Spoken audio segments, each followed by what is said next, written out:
I know you see it. I know you see it. NFL Rookie of the Week. I know you see it. I know you see it. We rowdy, rowdy, bowdy, bowdy. What's up, YouTube? Your boy back once again with another sports topic. And today we're going to talk some football. Houston Texans football. The Houston Texans fall to the New England Patriots 25-22. And some might call it a heartbreaking loss. Some might want to just say a confusing loss. Some might want to say it was a great effort by the Houston Texans. They just fell short to a better football team. I say embrace the tank. like I'm serious. Embrace it. This man played well. Well, not this guy. Well, this guy did play well, but that's not Davis Mills. For anybody out there like, oh, it's a Spitz, you got you a Davis Mills jersey? Come on, man. Come on, man. Y'all know that's D-Hop. Y'all haven't seen this jersey before. That is a D-Hop jersey. But for all intent and purposes of this video, and videos going forward, as long as Davis Mills is the quarterback, we're going to act like we're just going to pretend because it's a number 10 jersey. But we all know that's a Hopkins jersey. Come on, don't play with me. Don't play with me. But like I said, the Houston Texans fall to the New England Patriots 25-22. Let's talk about it. Let's break it down because it was a very entertaining game, to be honest with y'all. It was like very, very entertaining. Like I said, the Houston Texans fall 25-22 to the New England Patriots. And the quarterback, Davis Mills, after having a just atrocious game against the Buffalo Bills, bounced back in the major way. Was 23 of 30 for 76.7%. I'm sorry, I'm reading the wrong stats. I'm sorry. Davis Mills was 21 of 29 for 72.4% for 312 yards, averaging 10.8 yards per attempt, 3 touchdowns, no interceptions, was sacked 3 times though, and had a quarterback rating of 141.7. Mark Ingram had 16 rushes for 41 yards. Philip Lindsay had 15 rushes for 19 yards.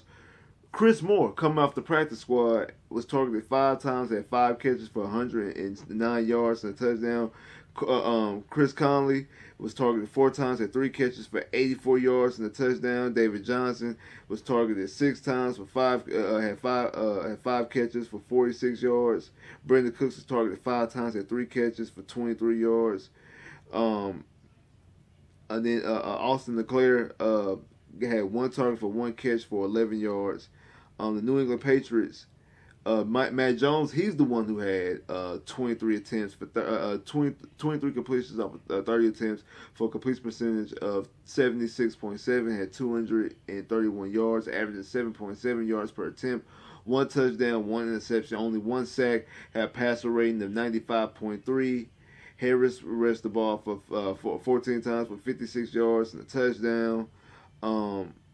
Hunter Henry was targeted 8 times, had 6 catches for 75 yards and a touchdown.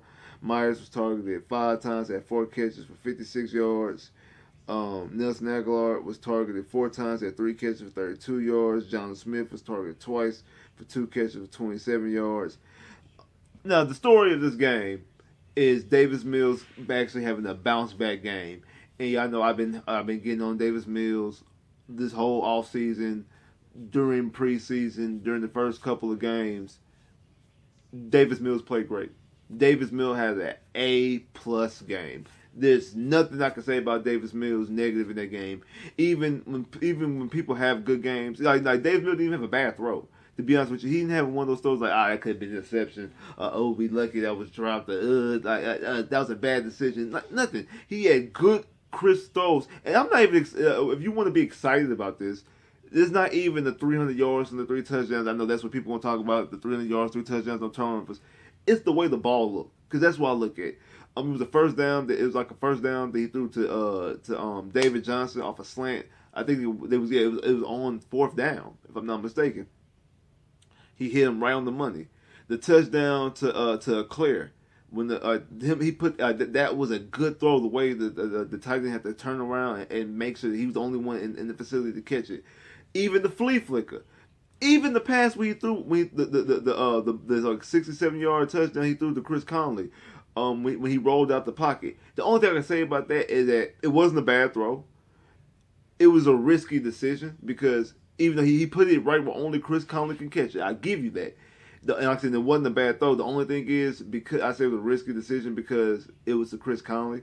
and not somebody like Hopkins, not just a money receiver who can go up there and snatch it and get it. Because if Chris Conley tips that ball a little bit, the safety's right there, and it's a pick. It's an easy pick. And it might be a pick six because the corner was right there. 'Cause it wasn't double coverage. The corner was right there in the cover. The corner, he had a lead blocker. He had his linebackers and other guys on the defense had been able to put a hat on a hat and able to block for him. He would have a lead blocker in their corner. He could have took it to the house. It potentially could have been a pick six if a situation like that would have transpired. But it wasn't like it was a bad throw.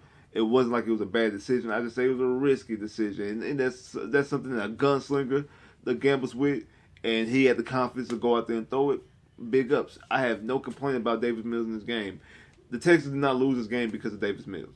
The Texans lost this game because of special teams and David Culley. What was that whole? You up by 9? I mean, you up 22-9, and you try to go for a fake punt or give the illusion of going for a fake punt. And then the punter doesn't go all the way back 14 yards. He only goes back like 8 yards.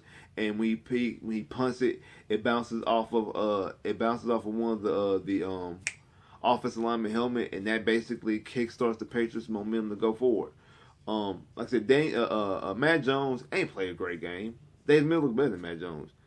This is probably the best that any rookie quarterback has looked this season so far. That's really not saying much because I think all the rookie quarterbacks have been looking bad, but I'm not going to sit here and harp on Davis Mills. This was a game that Davis Mills played. Now, do I think that you're going to get this going forward? I don't think so. Do I think that Davis Mills is the future franchise quarterback? No, I do not.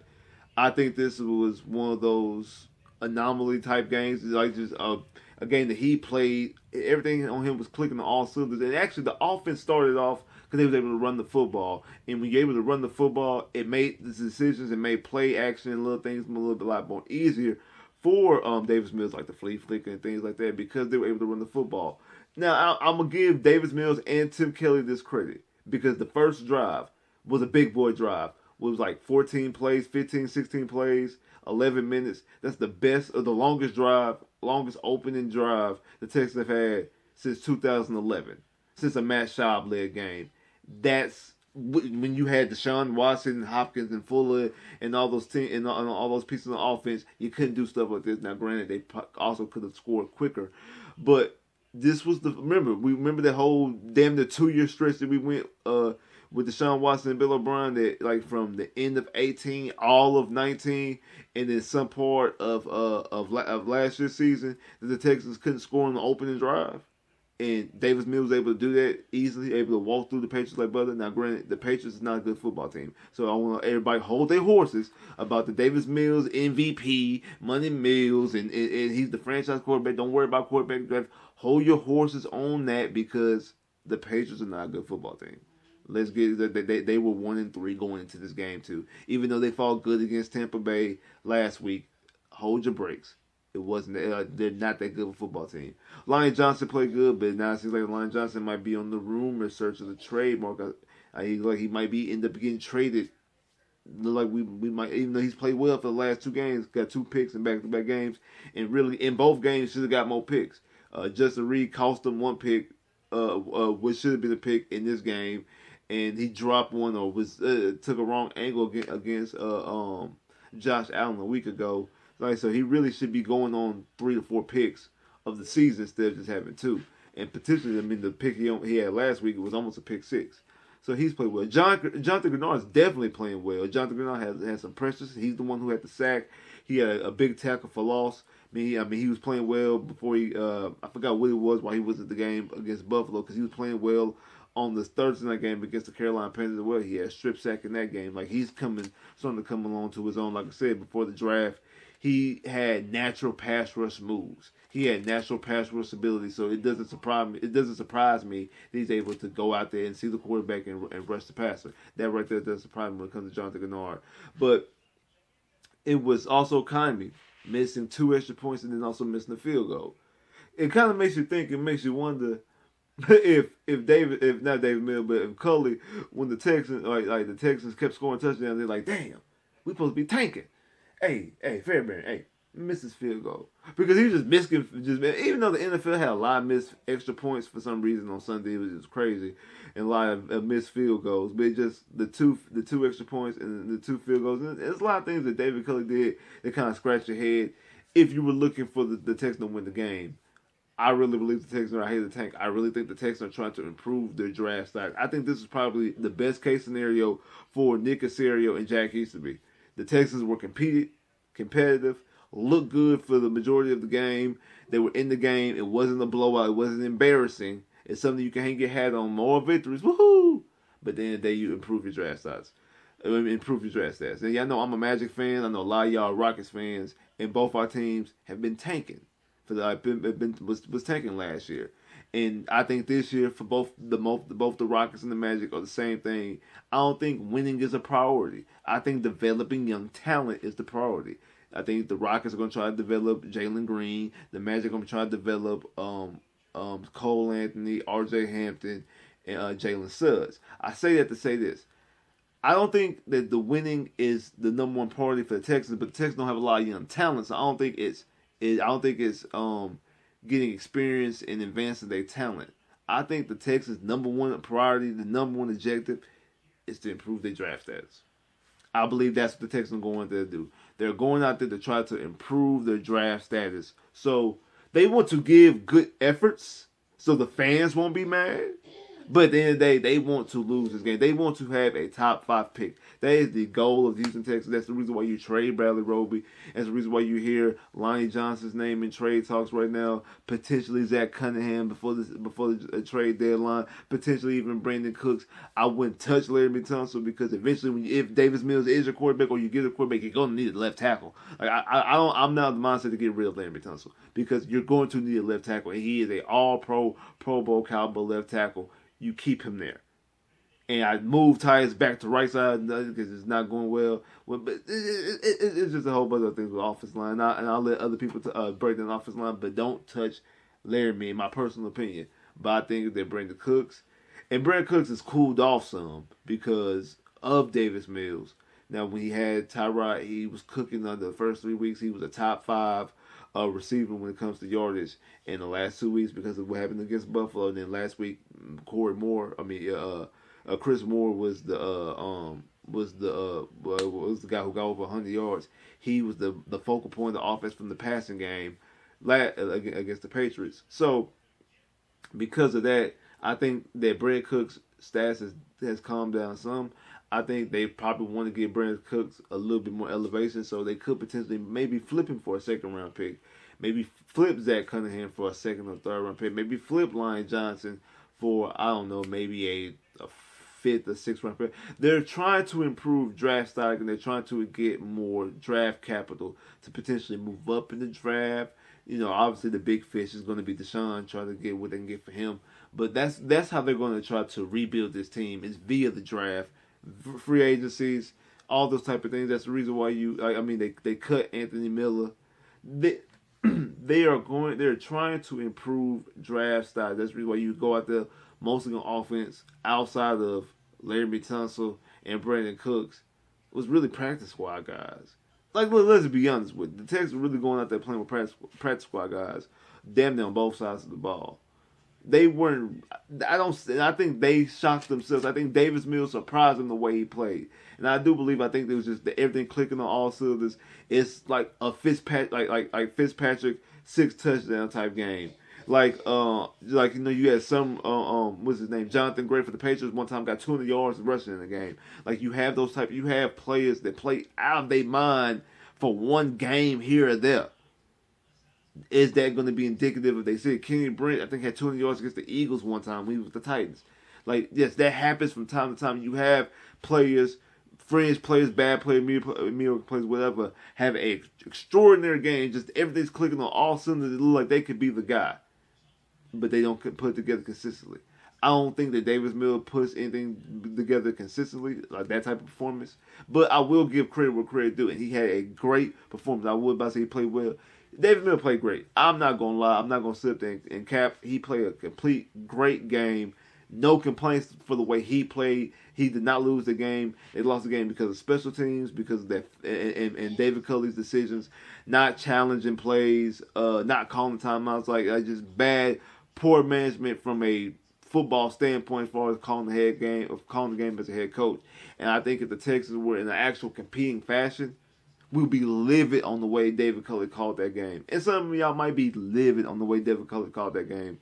I'm not, because I understand the position that David Culley's in. David Culley is here for one job and one job only: to steer the ship, because they gotta have a head coach to steer the ship, answer these questions about Deshaun Watson in the preseason and during the offseason about the whole Deshaun Watson situation, and basically be the figurehead of this team and get them through year one of the tank, more than likely year two of the tank, and at the end of next year, at the end of the 2020 season, wave goodbye to the people and retire.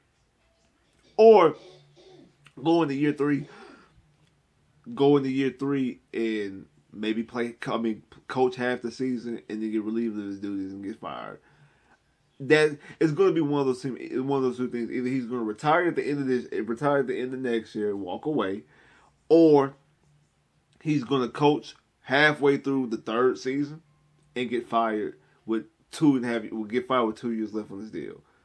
He's obviously not going to make it through the first 5. He's not going to make it through all 5 years, and I really don't see him making it through 4 unless some way miraculously, because this is a bad division, the Texans make the playoffs either this year or next year, because the Texans are still second place in the division. Because the Colts can't keep a lead, the Texans are second place in the division. I'm pretty sure that Jack used to be and Nick Casario are upset about that, because they want the Texans to tank. They want the Texans to be in a better draft position. They really don't want the Texans to go to the playoffs. I really don't think they do.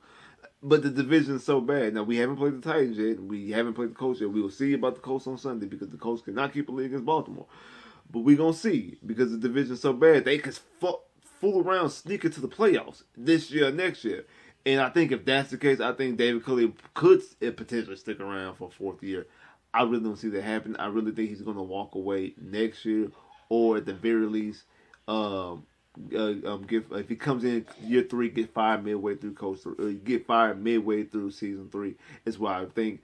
But don't really harp on David Culley too bad, because he's out there doing a job, and that is to get the Texans through this season.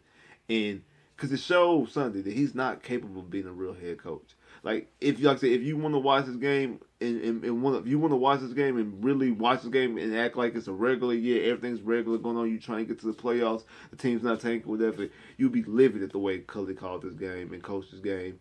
But I'm not, because I understand.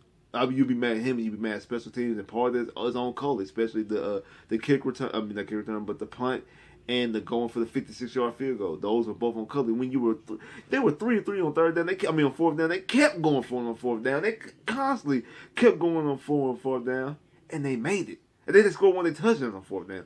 They constantly kept going for it on 4th down, and they were converting. They were moving the ball. They just kept doing it. And I think the reason why, because I think they were trying to get turnovers on downs. I don't think they really didn't think that this was going to happen. They didn't think that game was going to happen the way it happened. They were surprised. Of course, they're going to come out there and act like they're mad about they losing, because you don't want to go out there and say, oh yeah, we're tanking. That's not going to be what they're going to go out there and say. But at the end of the day, that wasn't the best case scenario happened for them. The Texans competed. They were competitive. They looked good for the most part. Davis Mills balled. At the end of the day, they still lost the game, because that doesn't care. It doesn't matter how good you looked or how bad you looked. The loss is a loss, and the win is a win in the standings.